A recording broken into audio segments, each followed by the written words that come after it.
right, we are going to go listen to the president about citizenship. I just can't answer that question, and that's after spending billions and billions of dollars. There used to be a time when you could answer questions like that very easily. There used to be a time when you could proudly declare, I am a citizen of the United States. Now they're trying to erase the very existence of a very important word and a very important thing, citizenship. They're even coming after the Pledge of Allegiance in Minnesota. I'm proud to be a citizen. You're proud to be a citizen. The only people who are not proud to be citizens are the ones who are fighting us all the way about the word citizen. Today, I'm here to say we are not backing down on our effort to determine the citizenship status of the United States population. I stand before you to outline new steps my administration is taking to ensure that citizenship is counted so that we know how many citizens we have in the United States. Make sense? We will defend the right of the American people to know the full facts about the population, size of citizens and non-citizens in America. It is essential that we have a clear breakdown of the number of citizens and non-citizens that make up the U.S. populations. Imperative. Knowing this information is vital to formulating sound public policy, whether the issue is health care, education, civil rights, or immigration. We must have a reliable count of how many citizens, non-citizens, and illegal aliens are in our country.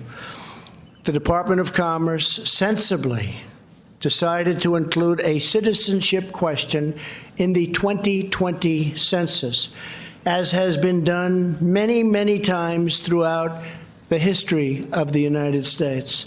Unfortunately, this effort was delayed by meritless litigation. As shocking as it may be, far-left Democrats in our country are determined to conceal the number of illegal aliens in our midst. They probably know the number is far greater, much higher than anyone would have ever believed before. Maybe that's why they fight so hard.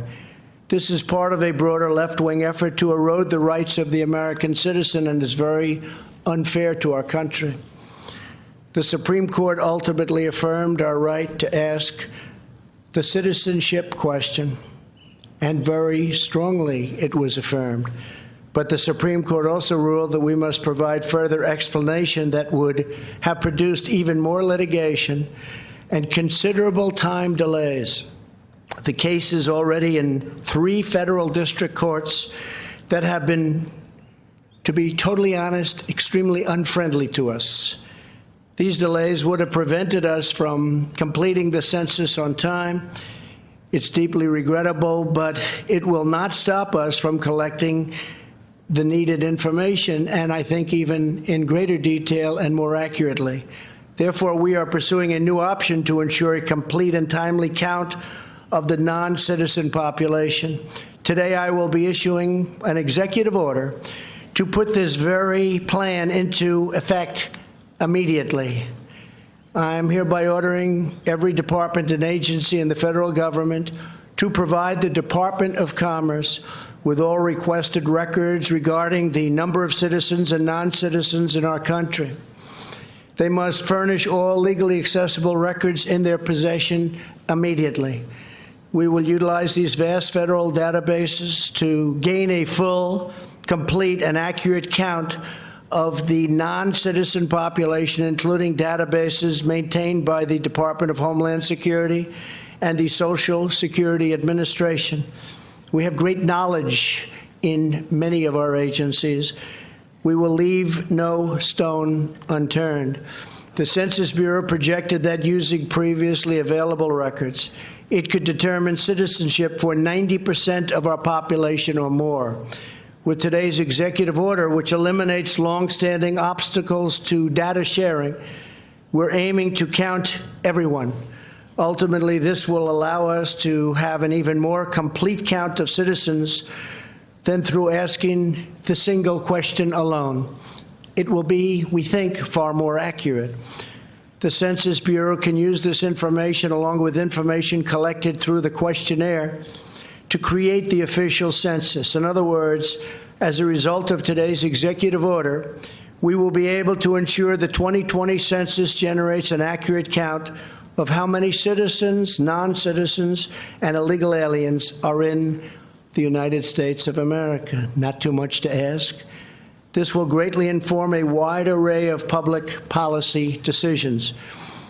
This information is also relevant to administering our elections. Some states may want to draw state and local legislative districts based upon the voter-eligible population.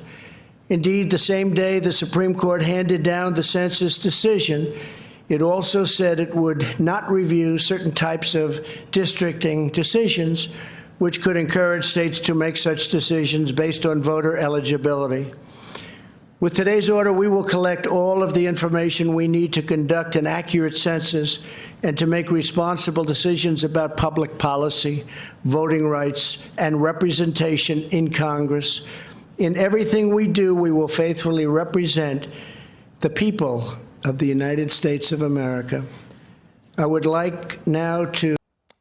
Hello, YouTubers. If you're watching this, it means you've checked out our channel, so thank you. Now do me a favor, subscribe by clicking on that button down there.